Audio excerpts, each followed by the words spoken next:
ओम सजात्म स्वरूप परम गुरु शुद्ध चैतन्य स्वामिने नमः। श्री उपदेश शुद्ध सार जी में ज्ञान की महिमा समझने का प्रयास कर रहे हैं। इस ज्ञानोपयोग के लिए क्या करना चाहिए? उपयोग के जो व्यवहार से दो भेद बताए जाते हैं, दर्शनोपयोग और ज्ञानोपयोग। दर्शन अर्थात देखना, उसका नाम है दर्शनोपयोग, और जानना, इसका नाम है ज्ञानोपयोग। परद्रव्य पर भावों का जब तक ज्ञाता दृष्टा रहता है तब तक मिथ्यात्व अज्ञान की दशा है, और जब अपने स्वरूप का, स्वभाव का, ज्ञायक का, आत्मा का ज्ञाता दृष्टा बनता है तब उस दृष्टि को सम्यक कहा गया है। गाथा 382-83 में कहते, ज्ञानोपयोग सूक्ष्म दृष्टि का विषय है। दृष्टि शुद्ध स्वभाव में है तो वह ज्ञानमय है, और यही कर्मक्षय और मुक्ति का कारण है। मैं आत्मा ही हूँ, स्वयं से स्वयं को ही जान रहा हूँ, ऐसा निर्णय करना, टंकोत्कीर्ण श्रद्धान करना, इसका नाम सम्यक दर्शन है। श्रद्धा पक्की हो गई, अंश मात्र भी शंका न रही, और इस निशंकता के आधार पर जीव निर्भय हो जाता है। अर्थात सातों प्रकार के भय मान्यता से निकल गए। चाहे कभी भयभीत होता दिखाई भी दे, परंतु मान्यता में टंकोत्कीर्ण हो गया है कि मैं अजर अमर अविनाशी तत्व हूँ, मेरा जन्म नहीं, मेरा मरण नहीं। और इस निशंकता और निर्भयता के आधार पर निसंगता का अभ्यास करता है, निसंग हो जाता है।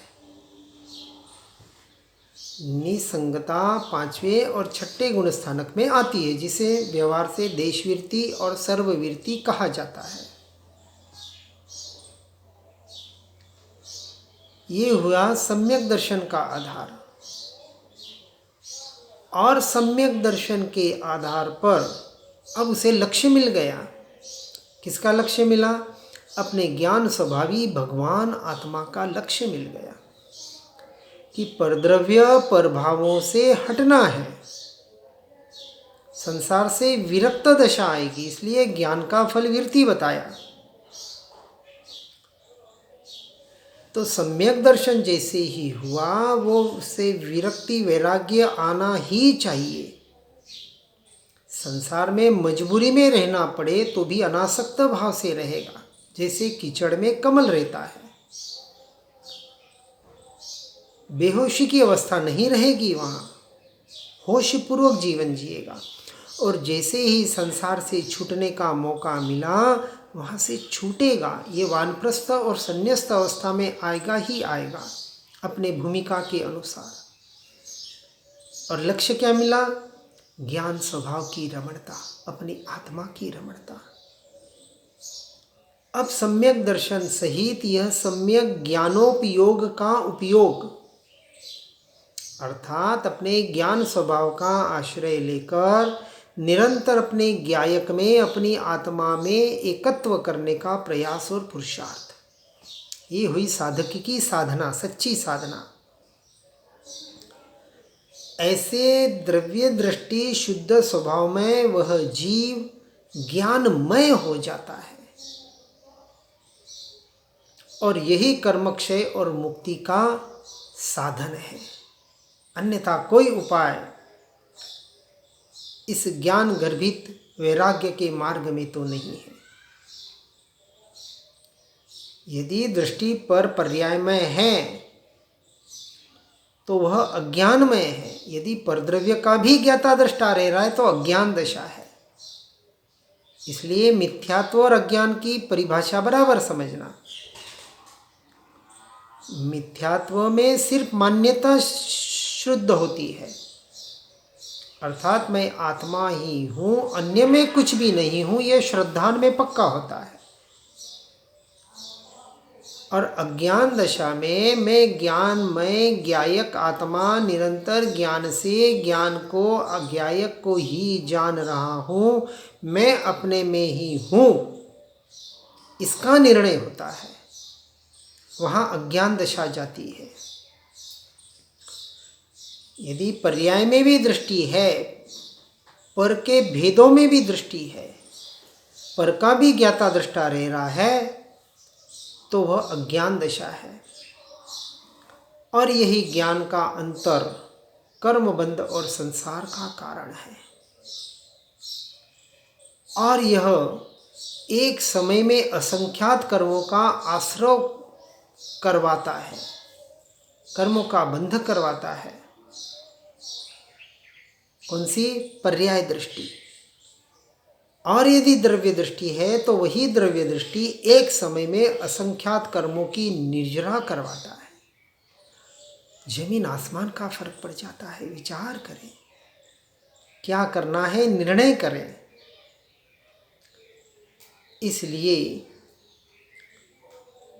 जिस केवल ज्ञान को पर्याय में प्रकट करना है और जो सत्ता स्वरूप अभी भी सत्ता में पड़ा हुआ है, केवल ज्ञान, मात्र ज्ञान, ज्ञान ज्ञान ज्ञान ज्ञान, ऐसा जो आत्मा ऐसे केवल ज्ञान के द्वारा अनादि निधन, निष्कारण, असाधारण, स्वसंवेद्यमान, चैतन्य सामान्य जिसकी महिमा है, तथा जो चेतक स्वभाव से एकत्व होने से केवल अकेला, शुद्ध, अखंड, अभेद है, ऐसे शुद्ध स्वभावी आत्मा को आत्मा से आत्मा में अनुभव करना सो ज्ञानोपयोग है। क्या कह रहे हैं कि जो चेतक स्वभावी भगवान आत्मा में एकत्व करने से जो अकेला ही था, है और रहेगा, जो अभेद है, अखंड है, ऐसा ध्रुव तत्व शुद्ध स्वभावी आत्मा, ऐसे आत्मा को आत्मा से आत्मा में अनुभव करना, श्रद्धान करना, सो ज्ञानोपयोग है। और इसी से अनंत चतुष्टयमयी केवल ज्ञान स्वभाव प्रकट होता है। यही केवल अर्थात सम्यक दर्शन से मोक्ष तक की पूरी प्रक्रिया है। इसको यथार्थ रूप से बराबर समझना, क्योंकि आत्मा ज्ञातृक क्रिया का करता है, अपने ज्ञान स्वभाव का ही करता है। इसलिए ज्ञान करण है, ऐसा व्यवहार से भेद किया जाता है। बताने के लिए आत्मा को आत्मा से आत्मा में ऐसा जो भेद किया गया, 6 कारक सब जो आत्मा से आत्मा में घटित होते हैं, यह व्यवहार हुआ। अर्थात जब अपने में स्वभाव में स्वरूप में स्थिर हो गया, अब कोई विचार नहीं, कोई विकल्प नहीं, मात्र स्वयं का अस्तित्व रह जाए, होनापना रह जाए। इसलिए जहाँ आत्मा और ज्ञान अभिन्न हो जाए, अनंत गुण, असंख्य प्रदेश, इनका भी भेद जहाँ न रहे, ऐसा जानकर मानकर निरंतर उसी का अभ्यास करके उसी में एकत्व ममत्व करने का प्रयास करना, स्थिर होने का, लीन होने का पुरुषार्थ करना, यही साधक की सच्ची साधना है,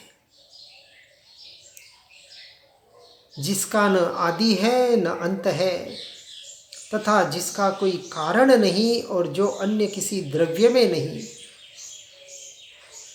ऐसे ज्ञान स्वभाव को ही उपादेय करके ग्रहण करने योग्य मानकर ग्रहण करके केवल ज्ञान की उत्पत्ति के बीजभूत अंकुर स्वरूप शुक्ल ध्यान नामक स्वसंवेदन ज्ञान रूप में, ये पूरी शुक्ल ध्यान की प्रोसेस है। धर्म ध्यान से शुक्ल ध्यान की ओर बढ़ने का एकमात्र उपाय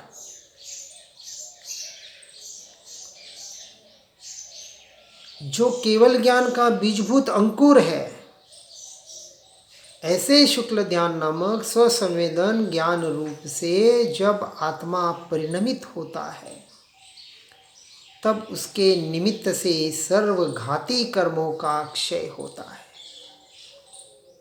तेरे गुणस्थानक में जब केवल ज्ञान एक समय में प्रकट होता है, तब 4 घातिया कर्मों का क्षय होता है, ऐसा जो कहा जाता है।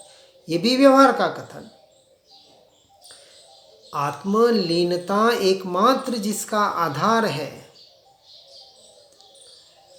और यह जो बाहर इसका परिणाम, ये कर्मों का क्षय होना, दोनों एक ही समय में हो रहा है। वहाँ उस आत्मा का, उस जीव का उपयोग नहीं है कि कर्म क्षय हो रहे या नहीं हो रहे। उपयोग तो एकमात्र अपने स्वरूप और स्वभाव में स्थिर है। दूसरा प्रोसेस तो ऑटोमेटिक हो रहा है, करना नहीं पड़ रहा है।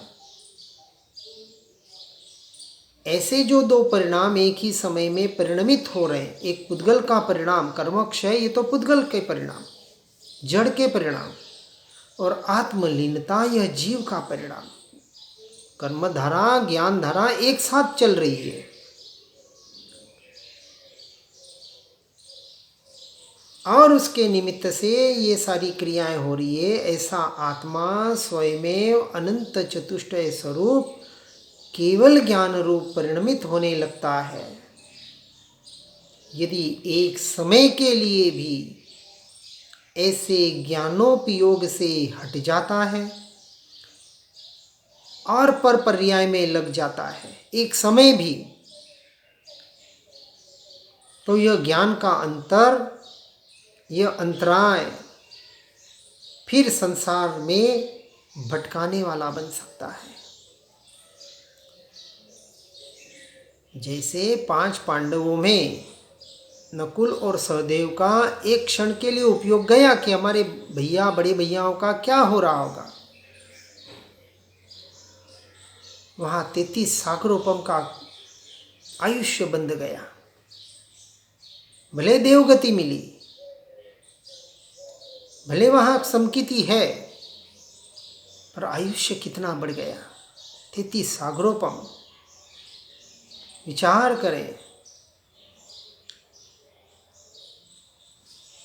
इस दृष्टि से पर पदार्थों का हीनाधिकपना, पर पदार्थों में कम ज़्यादापना ज्ञान आत्मानुभव में प्रयोजवान नहीं है। एक समय के लिए भी अंतर्मुहूर्त तक उपयोग पर में न जाए तो केवल ज्ञान है, और चला गया तो केवल ज्ञान से अटक जाता है। इसलिए पर द्रव्य के अधिक ज्ञान को करने की आकुलता छोड़कर,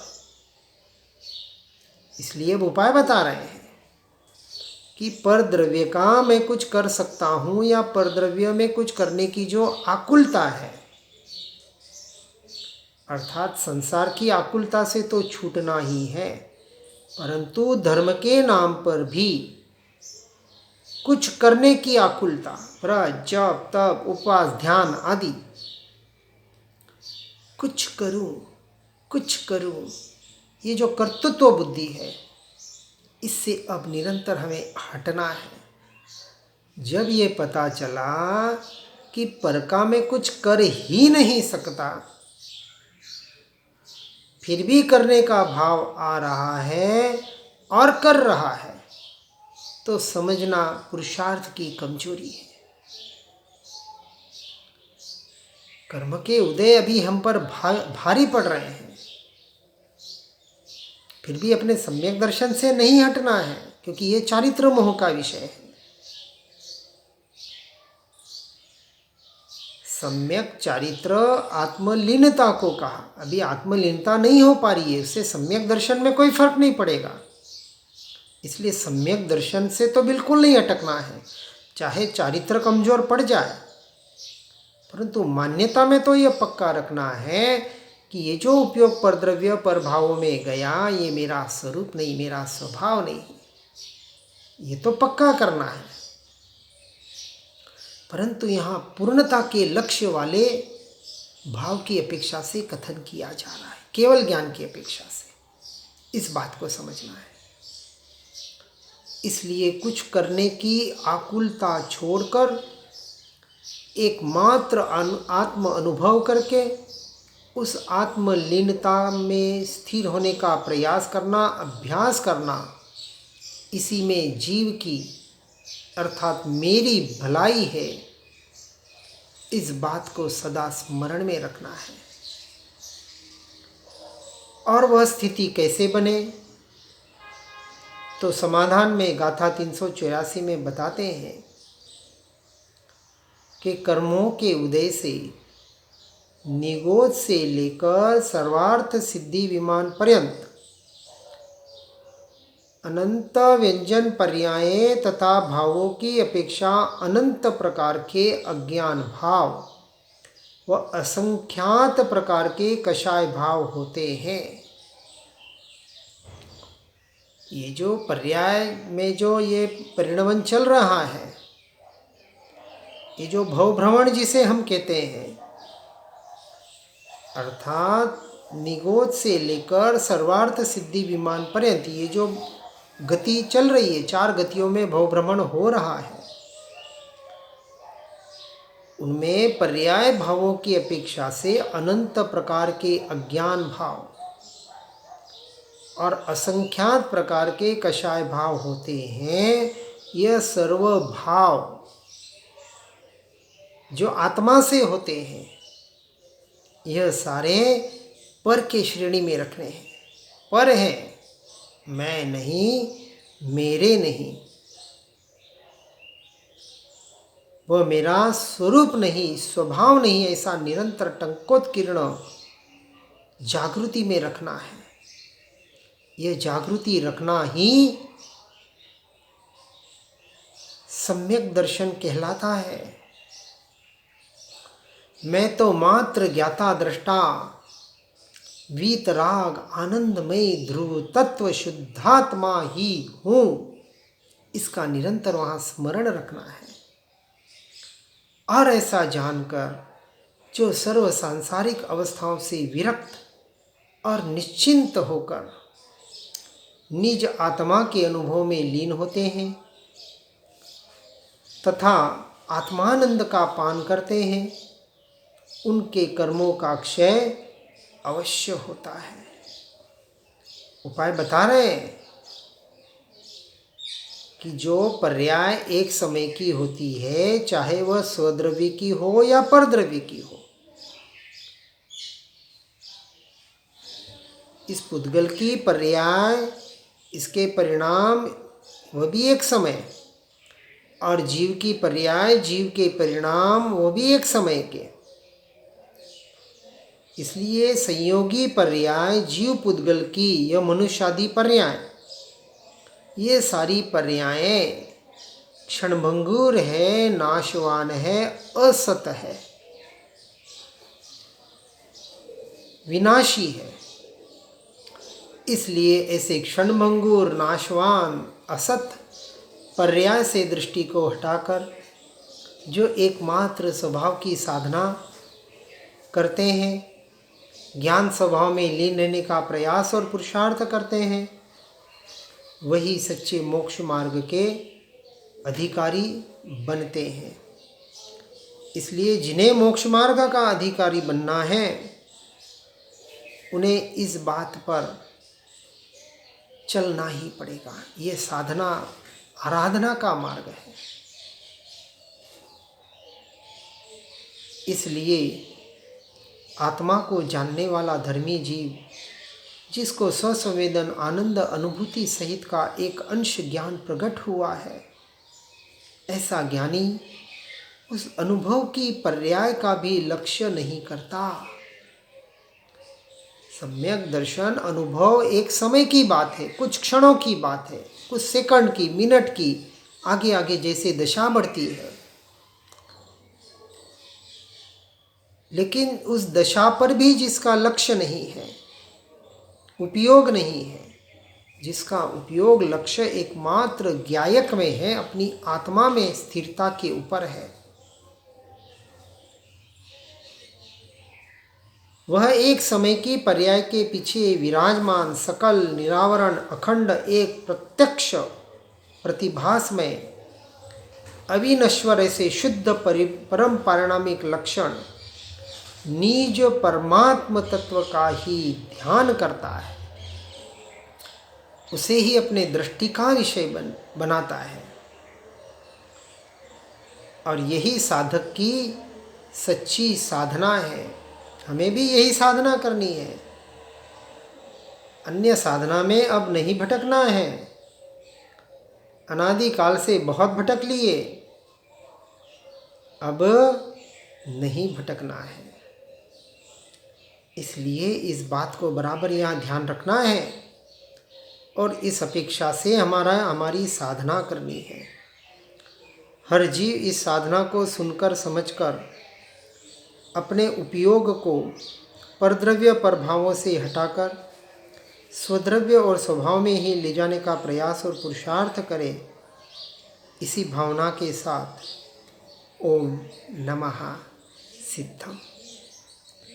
जिन वाणी के ज्ञान से हो सम्यक श्रद्धा, हो चारित्र महान, पाऊं पद निर्वाण। स्यदवाद नए षट द्रव्य गुण पर्याय और प्रमाण का, जड़ कर्म चेतन बंध का, अरु कर्म के अवसान का, कह कर स्वरूप यथार्थ जग का, जो किया उपकार है, उसके लिए जिन वाणी माँ को वंदना शतवार है, वंदना शतवार है।